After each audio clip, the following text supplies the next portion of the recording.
knows, like, he knows what's right and what's wrong. He knows not to use profanity in front of little kids. You see what I'm saying? Like, it's just, it's the way, you know what I'm saying? Like, you know when to do things. Like you said before, being tactful in things. Like, saying the right things at the wrong time. Like, if you get what I'm saying, I kind of see what they saying is coming from. Not everybody is born with that natural instinct to know this is right and wrong. And some people, the way they were raised in the household, they're growing up in, maybe they might see that as a wrong. Going to the store and stealing something because I saw my mother do that, I saw my brother do that. They might not go to the store and see that as a wrong. They might say, oh, I need food in my stomach. This is how my family live. So I'm going to continue to live like that. So not everybody sees it right from wrong. They're not born with that instinct. Are you saying that morals mostly come from the family, like the home? Yeah. that's I kind of buy that. yeah, I think it depends on the environment. 'Cause I mean, I know some people who they live in a house, but it's only like to sleep and to eat. But as far as like their environment can be school. You see what I'm saying? Like their environment can be the kids they hang out with. You know, it doesn't depend on the household because some parents won't even come to the house. You see what I'm saying? Like, Not so always. I guess like depending on what you see, what's around you, the activity that's around you. the environment you're surrounded. Let's say I think people get their personality from their environment. You know what I'm saying? Or their surroundings. Like it doesn't necessarily have to be the household. That's what people get like, oh, it comes from the house. It does, but with the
the world is changing and it's moving fast.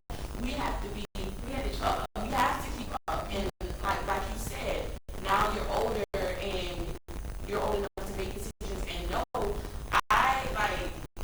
I'm 16 and even when I was like 10, like 6 years ago, I see myself like knowing like, look, I need to stop making arguments with my brother for no reason. And now I'm still more mature. Like and even though, like I said in class, even though the people that taught me these things and taught me right from wrong and said you should do this and that and this and the third, and they're falling out, that doesn't mean I need to fall because I know what's right and wrong, and I'm accountable for my own self, just like they're accountable for themselves. So I think that's what people get mixed up at. Like, oh, they fell, so maybe I should fall. You shouldn't be looking to them because we're all humans and we all make mistakes. So Yeah, all of us being in the situation that we're in right now, we have to be able to make our own decisions and have that. It's that those thoughts instilled upon us that we are in control of our own lives and we have our own morals and values and ethics and everything that we are in charge of. Yeah, and I think age has nothing to do with it really. Like, I don't like that statement when people be like, oh, you're too young to understand, because I know grown people that are like in their 30s and 40s still struggling with stuff they were struggling with when they're like in their 20s. Like, you're still there, like, really? Like, you can't work on it. Like, that's what goes back to your ethics, because they didn't instill those ethics when they should have, like, when they were younger, they were worried about being cool and having best shoes on and all that stuff. You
believe that Satan's is used for right because well, I'm Catholic and sometimes I talk to other Christians and to learn like what's the difference because sometimes I don't understand the difference. But then when I talk to them, I kind of find out the difference. They say that not speaking like any bad points or whatever, but they say that they only believe in two people, God and Jesus. And then as Catholics, I believe in God, Mary, Jesus, all the saints. Because not only Jesus and God did good things, Mary did good things, Joseph did good things, all the other saints did good things. Catholic, when we get confirmation, we actually choose a saint, and we have that saint for the rest of our lives, because that saint did something in this past that reminds you of something that you did or good reason. Like my saint is Saint Joseph, and the reason I chose him is because at one point